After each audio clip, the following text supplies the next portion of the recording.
Hello all, welcome to ఉష్కర్ trip Telugu podcast. నా పేరు విజయపల్ల. ఈ ఎపిసోడ్ నేమ్ వార్, యుద్ధం, పోరాటం. ఈ వార్ అప్పుడప్పుడు రెండు దేశాల మధ్య బార్డర్లో జరిగే వార్ గురించి కాదు. నిత్యం అంటే ఎల్లప్పుడూ, ప్రతి క్షణం, నిరంతరం, అలుపు లేకుండా ఒకడినొకడు తిట్టుకుంటూ చెక్కి కమెంట్ చేసుకుంటూ జరిపే ఫ్యాన్ వార్ గురించి. మనం అందరం లైఫ్లో ఏదో ఒక ఫేజ్లో మూవీ స్టార్ను, క్రికెటర్ను, టెన్నిస్ స్టార్ను, ఆఖరికి పొలిటీషియన్ను కూడా తెగ ఫాలో అయిపోయి వాళ్ళు ఏం చేసినా ఆహో ఓహోని సపోర్ట్ చేస్తాం. అలా ఆ క్యారెక్టర్ని తెగ లైక్ చేసేస్తాం. అలా లైక్ చేసిన వాళ్ళంతా ఎఫ్బీలో, ట్విట్టర్లో, ఇన్స్టాగ్రామ్లో గ్రూప్స్ కింద క్రియేట్ చేసుకుని ఒకరినొకరు ఫాలో అయ్యి ఫొటోస్, ఇంకా వాళ్ళ గురించి వేరే డీటెయిల్స్ అన్ని షేర్ చేసుకోవడం, లైక్స్ కొట్టడం, కమెంట్ పెట్టడం లాంటివి చేస్తూ డైలీ వాళ్ళ యాక్టివిటీస్ గురించి డిస్కస్ చేసుకుంటారు. ఇక్కడ దాకా అంత బాగానే ఉంది కదా, నిజంగానే ఇలా చేసుకుంటే ఏం ప్రాబ్లం లేదు. కానీ అసలు ప్రాబ్లం ఏంటి ఇక్కడ అని అనుకుంటున్నారు కదా. ఒక చిన్న పెట్టకథ చెప్తాను అందరికీ అర్థమయ్యేలా. రాము, సోము హైదరాబాద్ అండ్ సికింద్రాబాద్కి చెందినవారు. ఇద్దరు రెండు క్రికెట్ టీమ్స్ని మెయింటైన్ చేస్తున్నారు. ఇద్దరికీ పడదు. ఎప్పుడు కలిసినా తిట్టుకోవడం, ట్రోల్ చేసుకోవడం చాలా మామూలు విషయం. ఇద్దరు మంచి క్రికెట్ ప్లేయర్స్, స్టేట్ లెవెల్లో. కర్ణాటక వెళ్ళాలి. కర్ణాటక వెళ్ళిన ఇద్దరు అలానే గొడవ పడతారా? అప్పుడు స్టార్టింగ్లో కొంచెం తేడాగా ఉన్న ఇద్దరు క్లోజ్ అవుతారు. ఎందుకంటే ఇద్దరు కూడా ఇక్కడ నాన్ లోకల్స్, స్టేట్ దాటి బయటకు వచ్చారు. అక్కడి నుండి టీం అంతా కలిసి ముంబై వెళ్ళారు. ముంబై వాళ్ళంతా హే యూ సౌత్ గేస్ అంటూ కొంచెం వేరేగా మాట్లాడుతూ ఉంటారు, కర్ణాటక అండ్ ఆంధ్ర వాళ్ళని చూస్తూ. ఇద్దరూ కాస్త ఇంకొంతమంది యాడ్ అయ్యారు. ముంబై నుండి టీం అంతా కలిసి ఢిల్లీ వెళ్ళింది. ఇక్కడ టీంలోకి పంజాబ్, ఢిల్లీ, బరోడా, ముంబై, కోల్కతా అన్ని స్టేట్స్ నుండి జనాలు వస్తూ ఉంటారు. ఇప్పుడు రాము అండ్ సోము ఒక టీం అయ్యారు. సౌత్ని డిఫెండ్ చేసుకుంటారు. నార్త్ అండ్ సౌత్ గొడవ స్టార్ట్ అయ్యింది. ఇంతలో కోచ్ ఏమో you guys have to go to Australia, pack your bags అన్నాడు. నా టీమ్ ఇండియా ఆస్ట్రేలియాకి వెళ్ళారు. ఆస్ట్రేలియా ప్లేయర్స్ ఏమో హే యూ ఇండియన్స్ అంటున్నారు, ఇంకా ఏవో రేసిస్ట్గా మాట్లాడుతున్నారు. ఇప్పుడు టీం అంతా ఆస్ట్రేలియన్ కలిసి అంటుంటారు. సో వీధిలో కొట్టుకున్న రాము, సోము ఊరు దాటగానే ఒకటయ్యారు. సౌత్లో కొట్టుకున్న జనం అంతా నార్త్ వెళ్ళగానే ఒకటయ్యారు. క్యాపిటల్లో ఆర్గ్యూ చేసుకునే టీం అంతా వేరే కంట్రీ వెళ్ళగానే ఒకటైంది. ఇదే యూనిటీ మనకి మన సందు దగ్గర లేదు. ఎందుకంటే అక్కడ మనం కంఫర్ట్ జోన్లో ఉన్నాం. ఇప్పుడు ఒక పెద్ద హీరో పేరు బాబురావు అనుకుందాం. ఆ బాబురావు సినిమా రిలీజ్ అయితే ఆ హీరో ఫ్యాన్స్ అంతా హ్యాపీగా ఉంటారు. కానీ యాంటీ ఫ్యాన్స్ అంతా నెగిటివ్ టాక్ స్ప్రెడ్ చేయడానికి ఫ్యాన్స్ కన్నా ఎక్కువగా ఈగర్గా ఉంటారు. ఇక్కడ టైం వేస్ట్ అవుతుంది ఎవరితో తెలుసా? హీరోది కాదు, డైరెక్టర్ది కాదు, ట్విట్టర్ కనిపెట్టిన వాడిది అస్సలు కాదు. ట్విట్టర్లో ఉండే ఫ్యాన్స్ అండ్ యాంటీ ఫ్యాన్స్ది.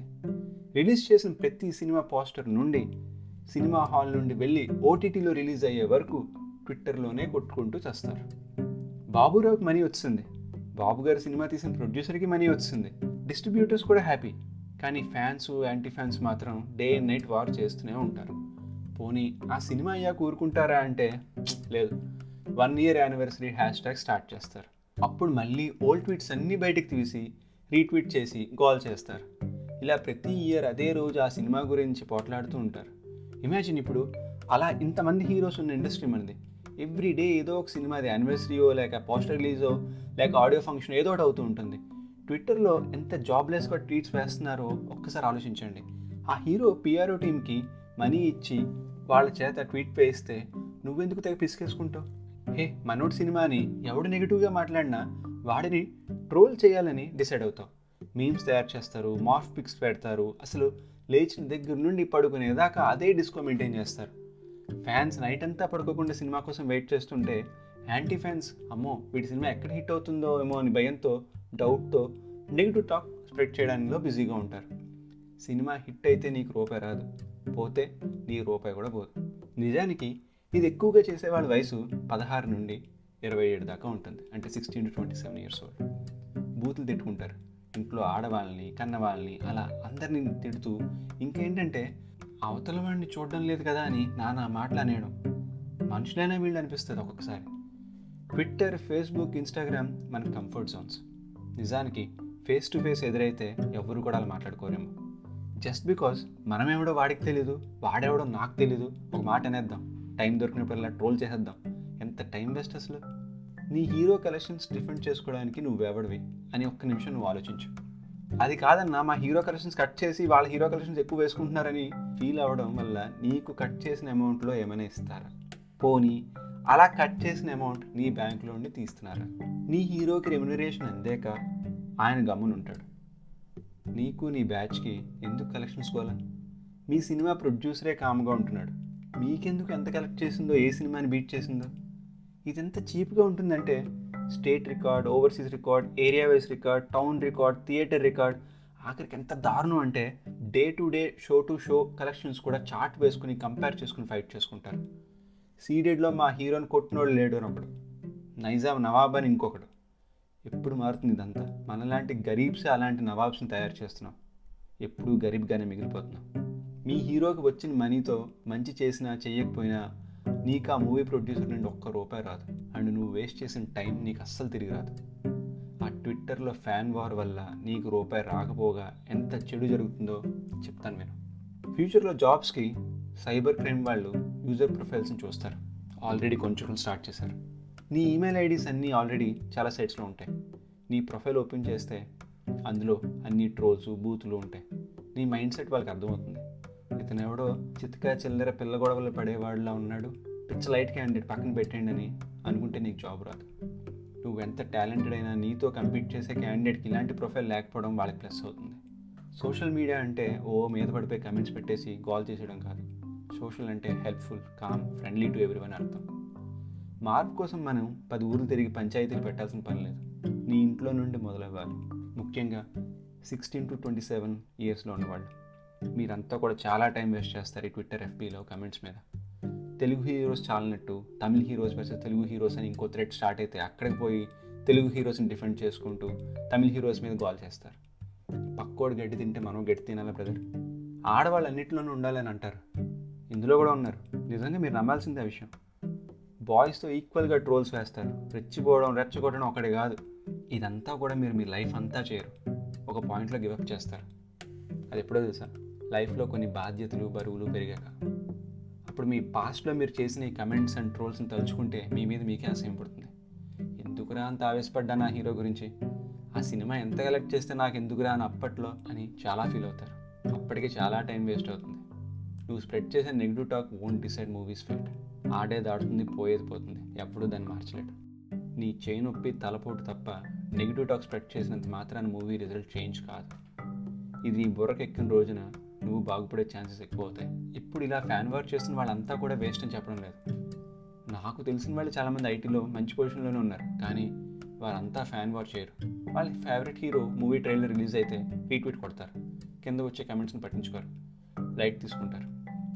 ట్విట్టర్లో యాక్టివిటీ కోసం కొంతమంది కావాలని పిక్స్ పెట్టి మిమ్మల్ని రెచ్చగొడతారు. వాళ్ళకి ఫాలోవర్స్ పెరుగుతారని. నా సజెషన్ ఏంటంటే, ఎంత ఫాస్ట్గా అయితే నువ్వు ఈ ఫ్యాన్ వార్స్, నువ్వు డిస్కోల్ నుండి బయటకు వస్తావో నీ ఫ్యూచర్ అంత బ్రైట్గా షైనింగ్ అవుతుంది. ఎందుకంటే ఎన్ని చేసినా ఏం జరిగినా చివరికి మనది మనమే తుడుచుకోవాలి, ఎవరిది వాడే సరిదిద్దుకోవాలి, నీ జీవితాన్ని నువ్వే నడిపించుకోవాలి. నీ ఫేవరెట్ హీరో వచ్చి నేను సేవ్ చేయడు. హీరోయే కాదు, తోటి ఫ్యాన్స్ కూడా వచ్చి నీకు హెల్ప్ చేయరు. నీకు ఏదైనా అయితే, నువ్వు పోతే, నువ్వు ఫ్యాన్ గ్రూప్లో పెద్ద పాపులర్ అయితే, RIP అని ఒక ట్వీట్ వేస్తే దానికి 10 రీట్వీట్స్ వస్తాయేమో కూడా డౌటే. ఇది రియాలిటీ. నేను చెప్పేది నిజం, చూసింది మాత్రం వాస్తవం. నువ్వు ట్విట్టర్కి 1 వీక్ దూరంగా ఉండు, ఏమైనా ఫరక్ పడుతుందేమో చూడు. నువ్వు లేకపోవడం వల్ల ఫ్యాన్స్ నేను మిస్ అవుతున్నారు, మీ హీరో షూట్కి వెళ్లకుండా ఆగిపోతాడేమో అని. Nothing is going to happen. నీకు ఎక్స్ట్రా టైం దొరుకుతుంది, రాసి పెట్టుకుని అమ్మకపోతే మారడానికి ట్రై చేయి. భయ్యా అసలు నీకేం తెలుసు మా ఎమోషన్, నువ్వేనా పెద్ద పుడింగ్ బా అంటే ఎస్, ఒకప్పుడు ఇలాంటి వాటిల్లో పెద్ద పుడింగ్ని అనుకో. ఇంటింటా ఇంటర్నెట్ లేని రోజుల్లో మూవీ రివ్యూస్ వెబ్సైట్ మెయింటైన్ చేశాను నేను నా ఫ్రెండ్ కలిసి. యూఎస్ఏలో ఒక మూవీ వెబ్సైట్కి తెలుగు సినిమాస్ రివ్యూస్ ఇంగ్లీష్లో రాశాను నా వెబ్సైట్తో పాటు. ఒక స్టార్ హీరోకి ఫ్యాన్గా ఉండేవాడిని. ఆ హీరో చేసే మూవీలో సీన్స్, డైలాగ్స్ అన్నీ కూడా షూటింగ్ టైంలో తెలిసిపోయేవి. ఆ హీరో ఎక్కడికి వెళ్ళినా అప్డేట్స్ వచ్చేవి. సెట్స్లోకి ఎవరు వచ్చినా వెళ్ళినా ఈవినింగ్ అయ్యేసరికి డీటెయిల్స్ ఉండేవి.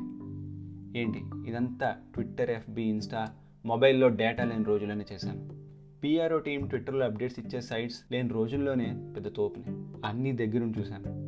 సినిమా రిలీజ్ అయితే నేను థియేటర్కి వెళ్లకుండా వచ్చేవి టికెట్స్. నాకు ఆ రేంజ్లో ఉండేది నెట్వర్క్. అందుకే నాకు తెలుసు రియాలిటీ. నా ఎక్స్పీరియన్స్ చెప్తున్నాను. ఎవడైనా ట్రోల్ చేస్తే లైట్ తీసుకో, రెస్పాండ్ అవ్వకు. Your time is not worth for such silly fights and arguments. Me hero కోసం మీరు ఫైట్ చేయక్కర్లేదు, ఆ అవసరం కూడా లేదు. మీరు మీ లైఫ్లో మీ ఫ్యామిలీ అండ్ ఫ్రెండ్స్కి హీరో అవ్వండి. దానికోసం ట్రై చేయండి, ఫైట్ చేయండి. Thank you. భయ్యా ఇంతకీ అలా వైకుంఠపురంలో సర్లే నీకు ఎవరిని బీట్ చేసిందా లేదా? నీ బొందరా నీ బొంద. మీరు ఇన్స్టా అండ్ ట్విట్టర్లో ఇంకా ఫాలో కాకుంటే ప్లీజ్ ఫాలో అవ్వండి. అలాగే మీ ఫీడ్బ్యాక్ నాకు చాలా అవసరం. మీ ఫీడ్బ్యాక్ పెట్టే నేను ఏమైనా చేంజెస్ కానీ మార్పులు కానీ చేయగలను. అందుకని మీరు దయచేసి నాకు gupchup@gmail.com కానీ లేకపోతే ఇన్స్టాలో కానీ మీ ఫీడ్బ్యాక్ నాకు చెప్పవచ్చును. నెక్స్ట్ వీక్ న్యూ ఎపిసోడ్తో మళ్ళీ కలుద్దాం. అప్పటిదాకా గప్చుప్.